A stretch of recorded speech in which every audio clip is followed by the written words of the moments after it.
അവർ വിലക്കേർപ്പെടുത്തുക മാത്രമല്ല, ഈ അഴിമതിയുടെ ഈ കമ്പനിയെ, അദാനിയെ പറ്റില്ലെന്ന് ആഫ്രിക്കൻ രാജ്യങ്ങൾ പറഞ്ഞു. പറ്റില്ല. എന്ത് ആഫ്രിക്കൻ രാജ്യങ്ങള്? ആന്ധ്ര ഗവൺമെന്റ് BJP-യുടെ സഖ്യകക്ഷികളാണ് ഭരിക്കുന്നത്. അവർ പറഞ്ഞു അദാനിയുമായി യാതൊരു തരത്തിലുള്ള ബിസിനസ് ഇടപാടുകൾക്കും ഞങ്ങൾ തയ്യാറല്ല. പക്ഷെ രസമുള്ള കാര്യം അതല്ല.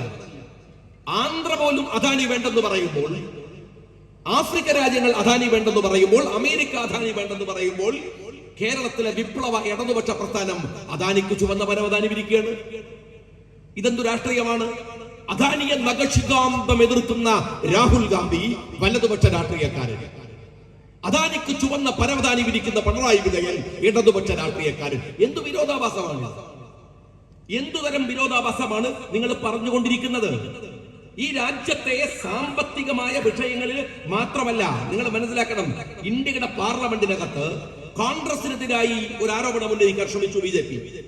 കോൺഗ്രസിനെതിരെ മാത്രമല്ല, സോണിയാഗാന്ധിക്കെതിരെ. ആരാണ് സോണിയാഗാന്ധി? നമുക്കറിയാം. ഇന്ത്യയുടെ പ്രധാനമന്ത്രി പദം കൈവെള്ളയിൽ കൊണ്ടുപോയി വെച്ചപ്പോൾ നേരത്തെ ഷിബു സംസാരിച്ചല്ലോ. ബഹുമാന്യനായ ഓണംപള്ളിയും പറഞ്ഞു ഇന്ത്യയുടെ പ്രതിഭാധനനായിരുന്ന മൻമോഹൻ സിംഗിനെ കുറിച്ച്. ഒരുപക്ഷെ പണ്ഡിറ്റ് ജവഹർലാൽ നെഹ്റുവിന് ശേഷം ഇന്ത്യ കണ്ട ദിഷണാശാലിയായ ഭരണാധികാരിയായിരുന്നു ആ മനുഷ്യൻ. ആ മനുഷ്യനെ ഇന്ത്യക്ക് ലഭിച്ചത് എങ്ങനെയാണ്? സോണിയാഗാന്ധിയുടെ പിൻവാങ്ങലാണ്. തന്റെ കൈവെള്ളയിൽ വെച്ചുകൊടുത്ത ഇന്ത്യയുടെ പ്രധാനമന്ത്രി പദം വേണ്ടെന്ന് പറഞ്ഞ മഹതിയായ ആ സ്ത്രീയെ ഇന്ത്യയുടെ പാർലമെന്റിനകത്ത് വെച്ച് അപമാനിച്ചു.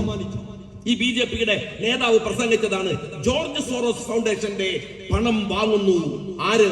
സോണിയാഗാന്ധി. ഈ ജോർജ് സോറോസ് ഫൗണ്ടേഷനുമായി ബന്ധപ്പെട്ട ലോകത്ത് വിവാദമുണ്ട്. ഇന്ത്യക്ക് പ്രത്യേകിച്ച് പ്രശ്നമുണ്ട്. കാശ്മീർ പാകിസ്ഥാന്റെ ഭാഗമാണ് എന്ന ആരോപണം ഉന്നയിക്കുന്ന, അല്ലെങ്കിൽ അത് വേണമെന്ന് വാദിക്കുന്ന ഒരു സംഘടന കൂടിയാണ് ജോർജ് സോറോസ് ഫൗണ്ടേഷൻ എന്ന് പറയുന്നത്.